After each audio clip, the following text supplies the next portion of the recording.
మీ అందరికీ నమస్కారం. ఈ డీలిమిటేషన్ సెమినార్ గురించి ఇక్కడ మన కోదండరామ్ సార్ ఆర్గనైజ్ చేసేదానికి చాలా థ్యాంక్స్.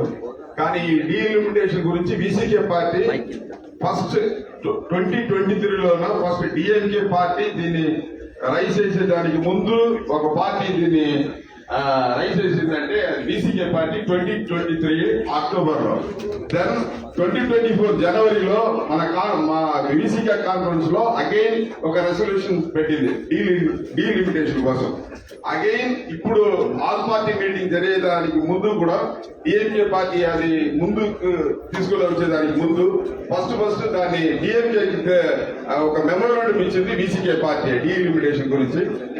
అది లేకుండా ఇక్కడ తెలంగాణలో కూడా ఫస్ట్ గా ఈ డీలిమిటేషన్ కోసం ఒక రౌండ్ టేబుల్ కాన్ఫరెన్స్ జరిగింది కూడా బీసీకే పార్టీ అనేది మీకు చెప్తాను. Respected President of DJs, Professor Kodandaram, and all the dignitaries of the dais, my dear brothers and sisters,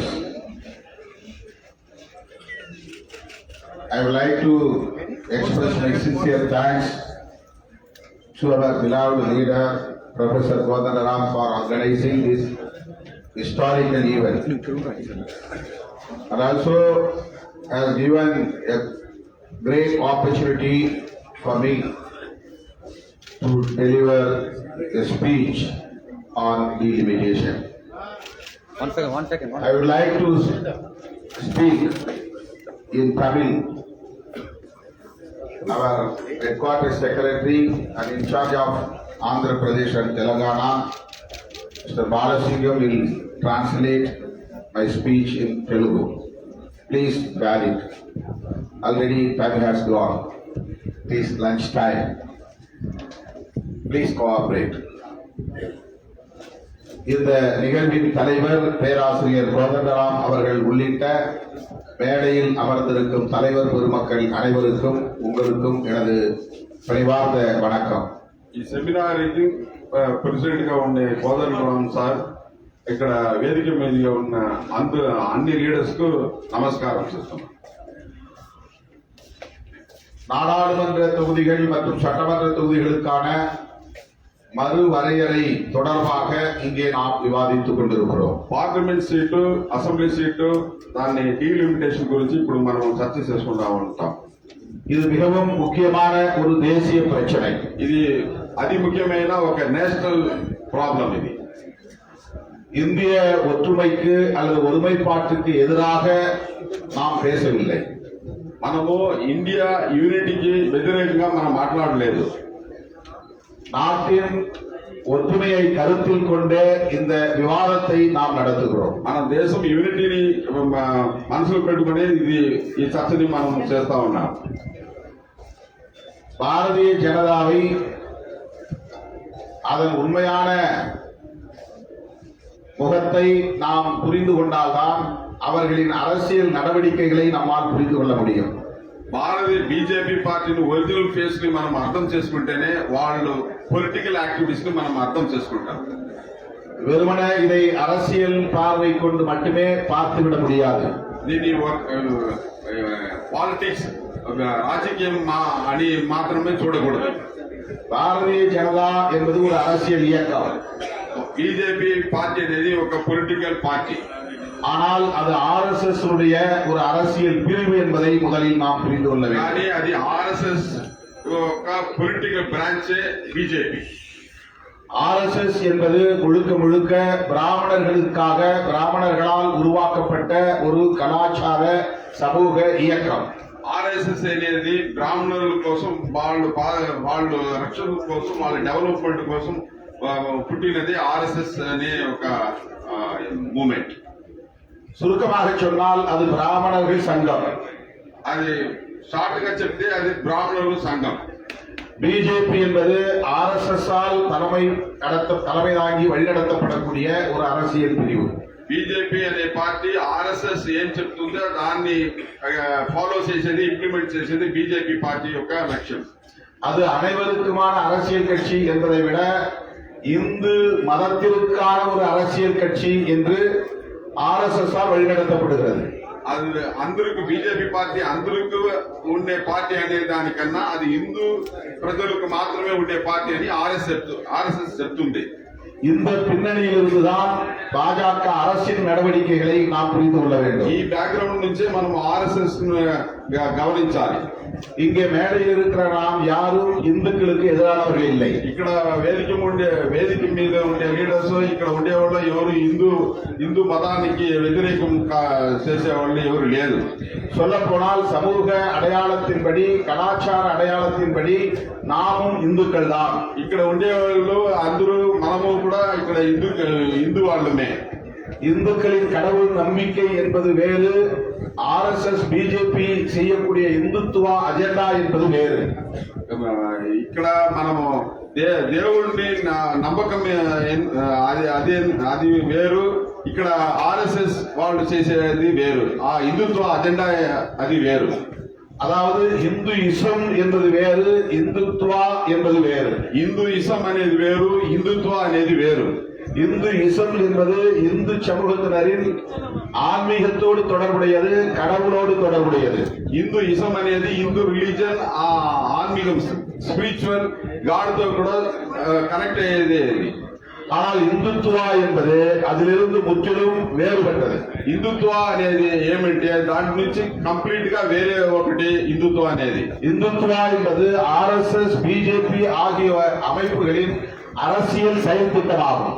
హిందుత్వ అనేది బీజేపీ ఆర్ఎస్ఎస్ వాళ్ళు పొలిటికల్ యాక్టివిటీస్ గా ఉండేదే హిందుత్వ పాలసీ.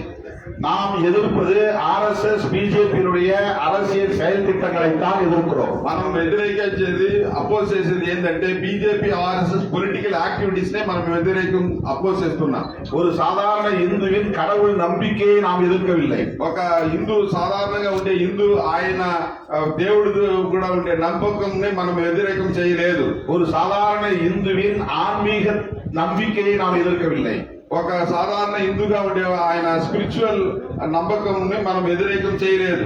நாம் ఎదుర్పது RSS பிஜேபி ஆகியோரின் அரசியல் நடவடிக்கையை தான். మనం అపోజ్ చేసేది బీజేపీ ఆర్ఎస్ఎస్ వాళ్ళు పొలిటికల్ గెయిన్ కోసం చేసే యాక్టివిటీస్ ని వ్యతిరేకం చేస్తున్నాం. அதைத்தான் அவர்கள் இந்துத்துவா என்று சொல்லுகிறார்கள். దాన్నే వాళ్ళు హిందుత్వ అని చెప్తున్నారు. எனவே நாம் இந்துயிசம் என்பதையும் இந்துத்துவா என்பதையும் போட்டு குழப்பிக் கொள்ளக் கூடாது. దానివల్ల మనం హిందూయిజం అనేది హిందుత్వ అనేది మనము కన్ఫ్యూజ్ చేయకూడదు. ఇది వేరు, అది వేరు. இந்துத்துவா என்பது முழுக்க RSS உடைய அரசியல் நடவடிக்கையாகும். హిందుత్వ అనేది ఏమంటే కంప్లీట్ గా ఆర్ఎస్ఎస్ పొలిటికల్ గెయిన్ కోసం ఉండే యాక్టివిటీస్.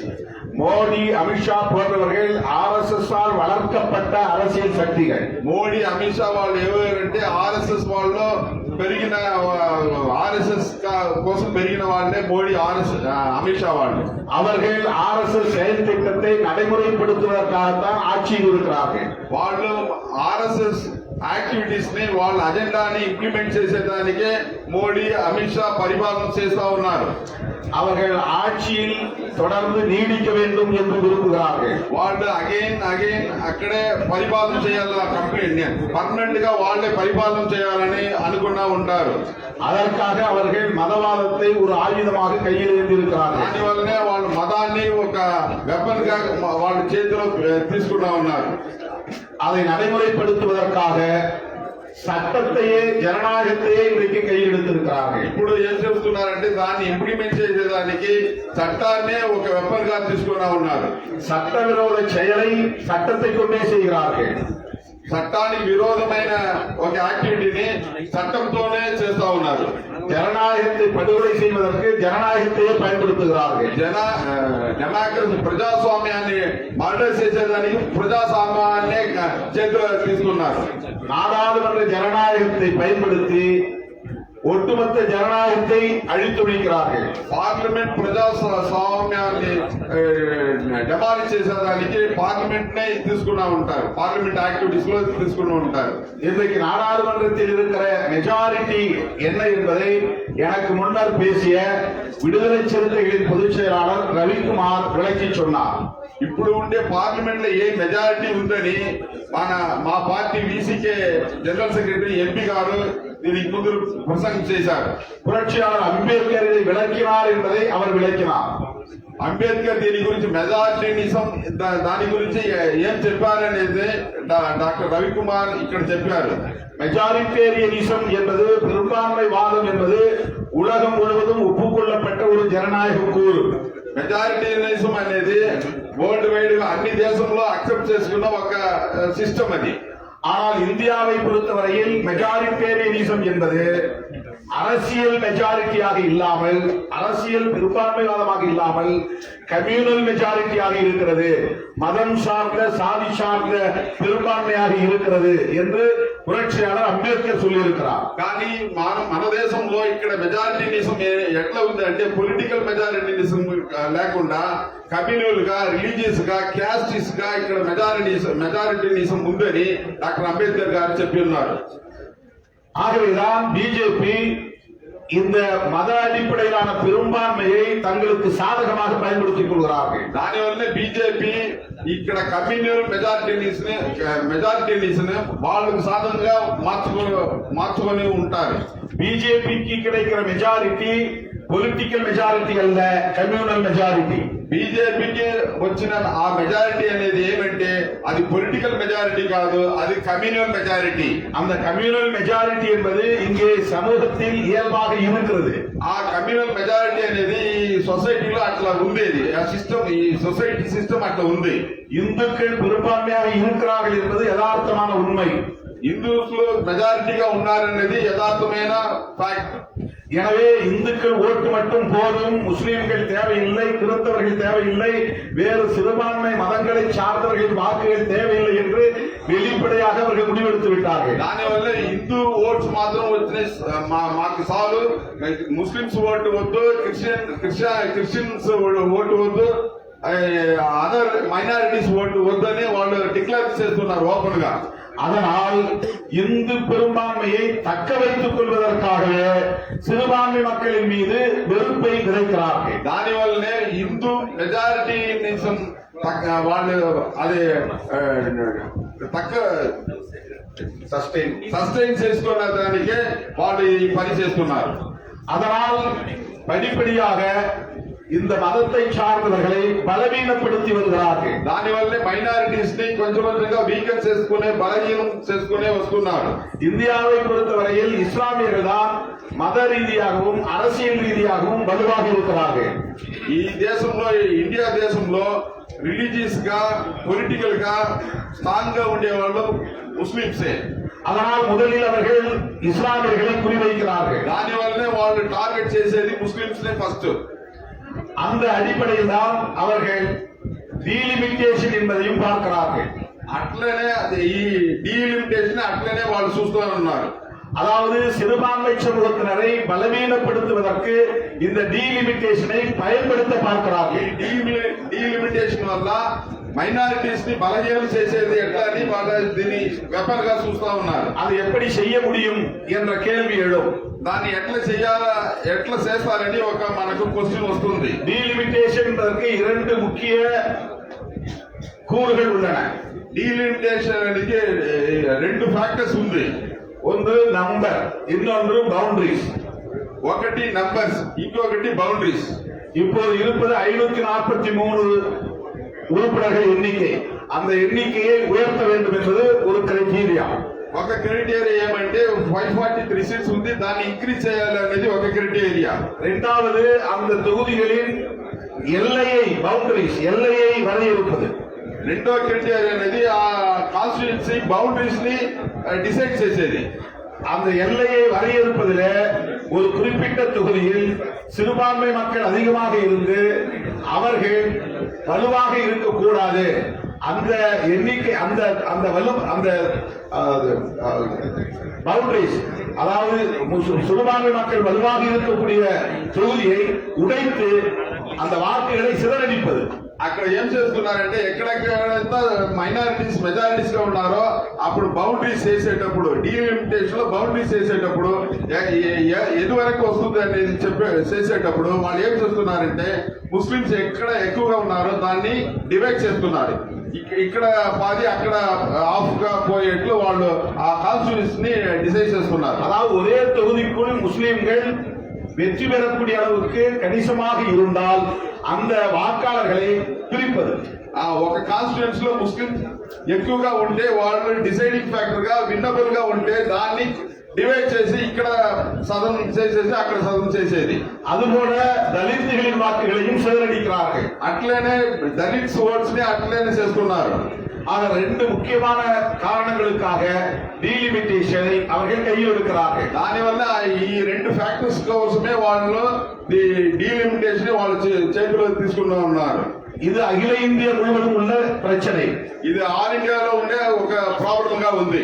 வட இந்திய மாநிலங்களில் உள்ள இந்துக்களை மட்டுமே மதத்தின் பெயரால் ஒருங்கிணைத்து விட்டால் அவர்கள் தொடர்ந்து ஆட்சியில் இருக்க முடியும் என்று நம்புகிறார்கள். నార్త్ ఇండియాలో ఉండే హిందూస్ మాత్రమే వాళ్ళు ఆర్గనైజ్ చేసేస్తే ఎప్పుడు మనమే ఇక్కడ పరిపాలన చేస్తామని వాళ్ళు అనుకో ఉంటారు.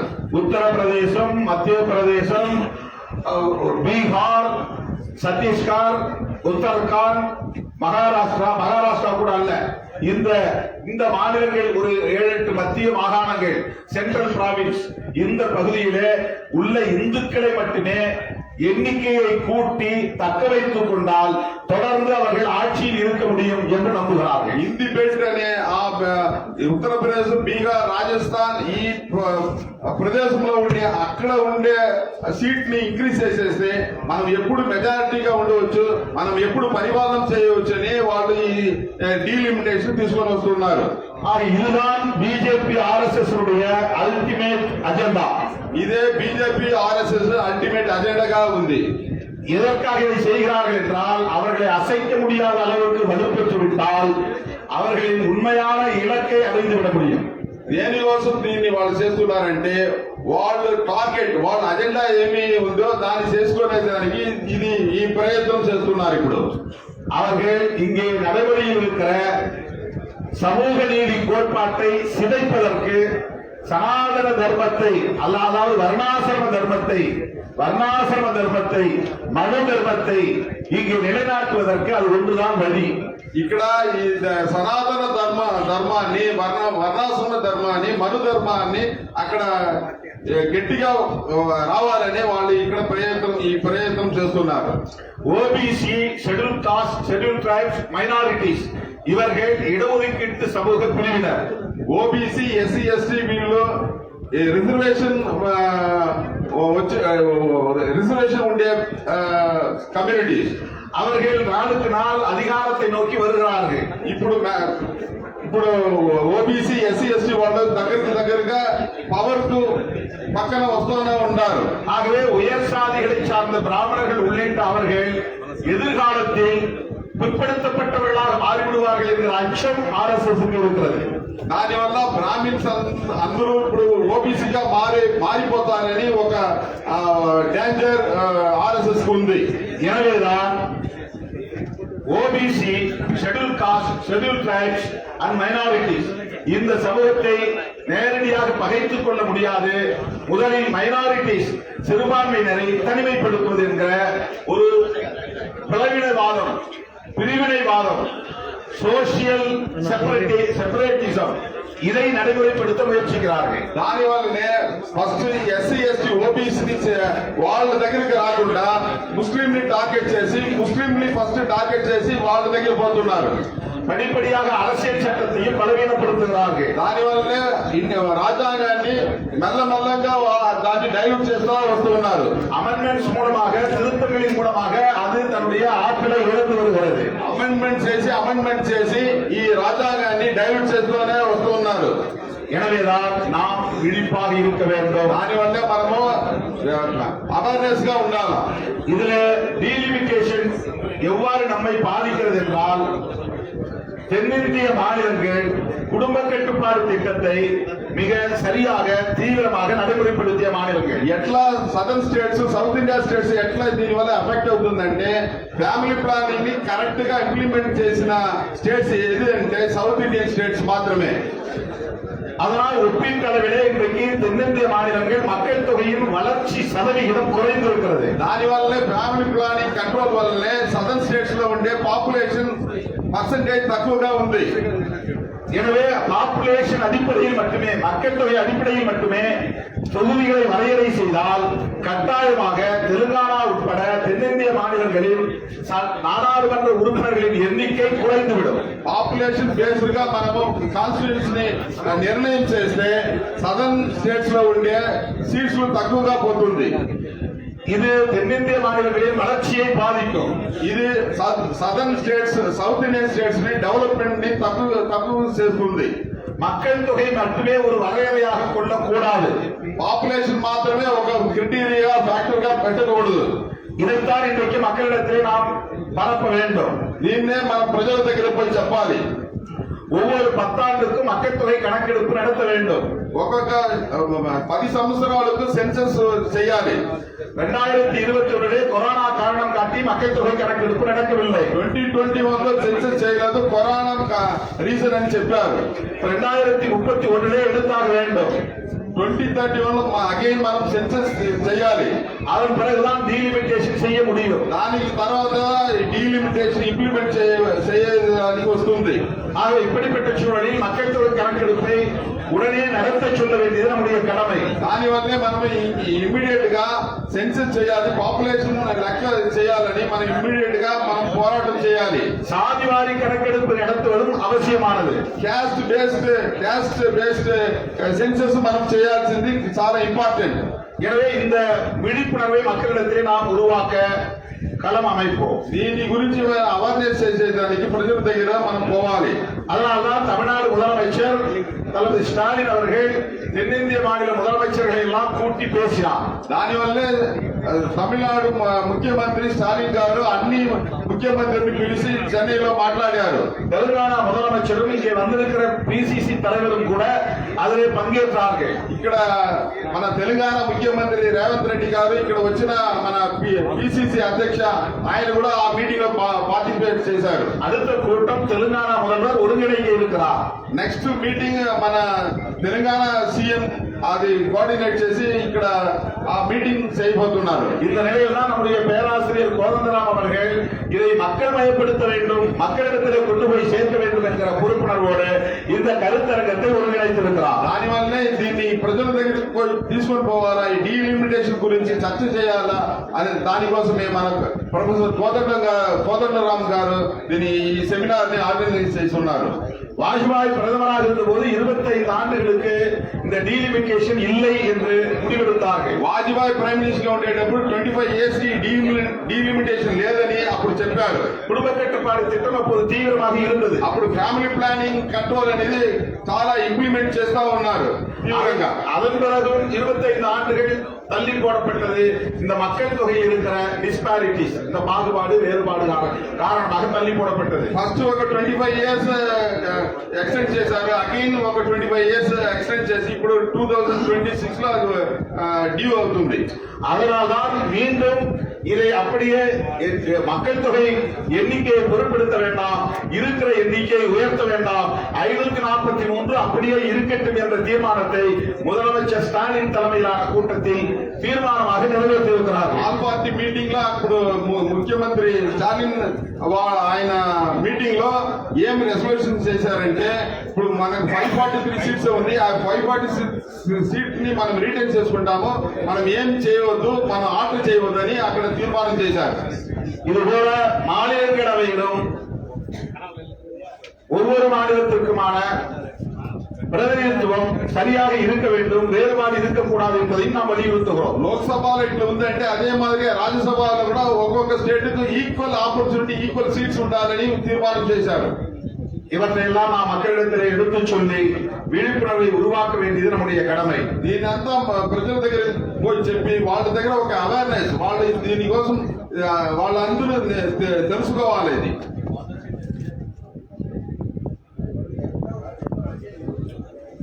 இதை நாம் தென்னிந்திய அளவில் ஒருங்கிணைத்து விழிப்புணர்வை ஏற்படுத்தி இந்த ముయర్చిயை ముறிయடிக்க வேண்டும். మనము ఇక్కడ సదర్న్ స్టేట్స్ లో ఈ అవేర్నెస్ తీసుకొని పోయి ఈ డీలిమిటేషన్ రాకుండా చూసేది మన పనిగా ఉండాలి. మన దానికోసం ఒక పోరాటం చేయాలి. అందరూ டீலிமிட்டேஷன் தேவையில்லை, డీలిమిటేషన్ మనకు వద్దు. இருக்கிற எண்ணிக்கையே போதுமானது. ఇప్పుడు ఉండే 543 అనే ఆ నెంబర్స్ మాత్రమే మనకు చాలు. மக்கள் தொகை கணக்கெடுப்பு உடனடியாக அவசியம். సెన్సస్ ఇమీడియట్ గా చేయాలా. அதுவும் சாதிவாரி கணக்கெடுப்பு முக்கியமானது. క్యాస్ట్ బేస్డ్ సెన్సస్ ఇమీడియట్ గా చేయాలా. இந்த கோரிக்கைகளை வலியுறுத்தக்கூடிய வகையில் நாம் அனைவரும் ஒருங்கிணைந்து செயல்படுவோம். ఈ డిమాండ్స్ ని మనం చేసేట్లు అందరూ కలిసి పని చేయాలి. ஒரே ஒரு செய்தியை சொல்ல நான் விரும்புகிறேன்.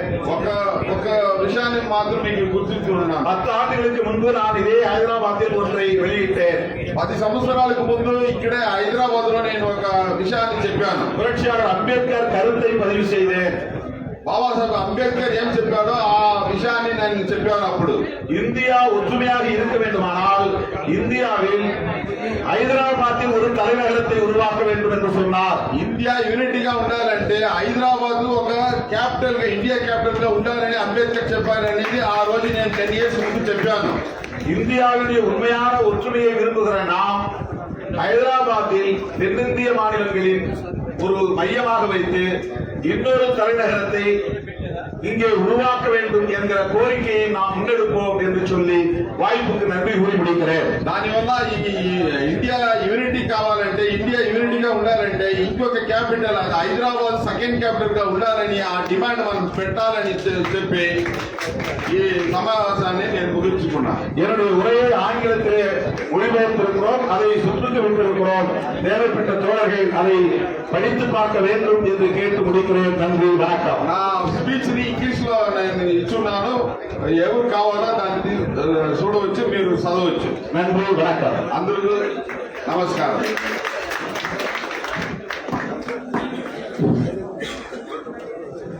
నియోజకవర్గాల పునర్విభజన దక్షిణ భారత